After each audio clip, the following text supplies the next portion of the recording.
There are hours in the night that don't belong to sleep and don't belong to waking. 11:47 p.m. is one of them. That's when Jake's phone came on. Not because he touched it, not because an app pushed through. Just on. Screen lit. Stream running. Title already there. Already waiting for him to read it. You're already inside the room. He hadn't opened anything. Something had opened for him. That's the first thing you need to understand about what happened to Jake. He didn't go looking. It came to where he already was, and it had already been there, longer than he had. The stream showed a room. His room. Same cracked glow star above the dresser. Same water bottle sweating through a ring on the nightstand. Same hoodie on the chair. The gray one, the one with the frayed left pocket. Jake looked at the screen. Jake looked at his room. He looked at the screen again. Identical. Every shadow, every object, every detail. And then, on the screen, the figure on the bed sat up. Jake looked at his real bed. Empty. He looked back at the screen. The figure was already upright, already looking at the camera, not blinking. Jake told himself it was a loop, a hack, a glitch, a prank someone spent too much time on. He pressed exit. Nothing. He held the power button. Nothing. His thumb kept pressing. The stream kept running. And the figure on the screen, the version of Jake that lived inside the phone, slowly stood up, like something learning how to use legs, like something that had watched legs being used and was finally ready to try. The chat started moving. Fast. Too fast for one person. Too coordinated for strangers. User _12 said, "Don't turn around." User _07 said, "It can hear everything you say right now." User _03 said, "Why is it smiling?" And then someone, user _19, typed something that changed the temperature of the entire room. "He's been there since 10 p.m. You just got here." Jake read it once. He read it again. Because there was a version of that sentence where Jake was the one who had been there since 10 p.m. And there was another version where Jake was the one who just got there.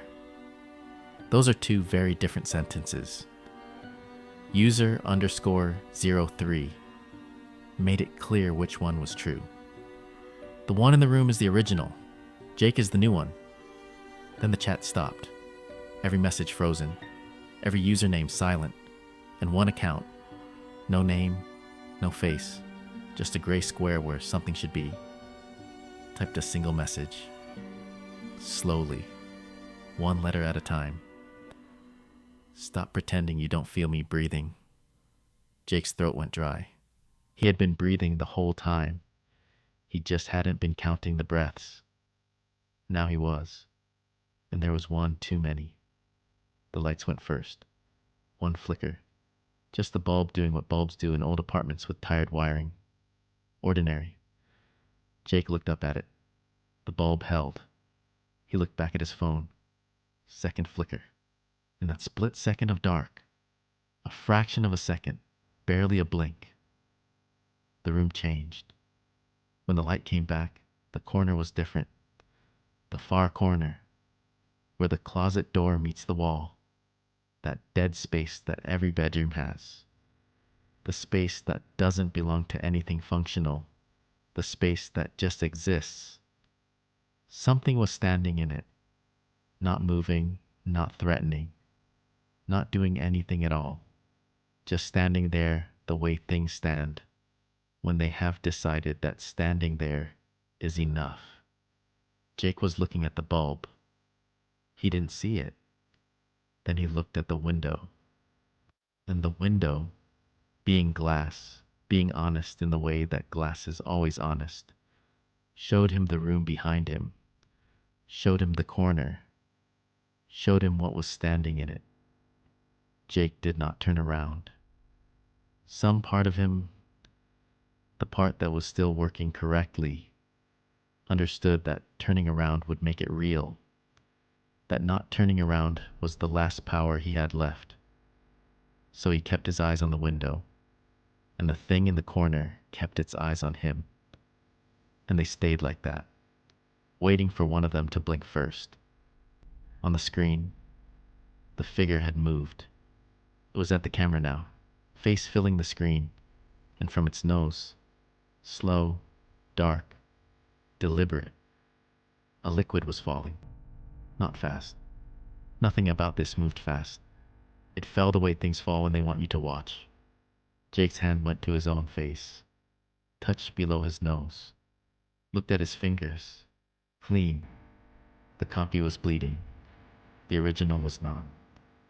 Jake stared at his clean hand for a long time, longer than you'd expect, because there was something in that clean hand, something about being the one who wasn't bleeding, that should have been a relief, and wasn't. The figure on the screen was smiling, not Jake's smile, a version of it, the way a translation is a version of the original.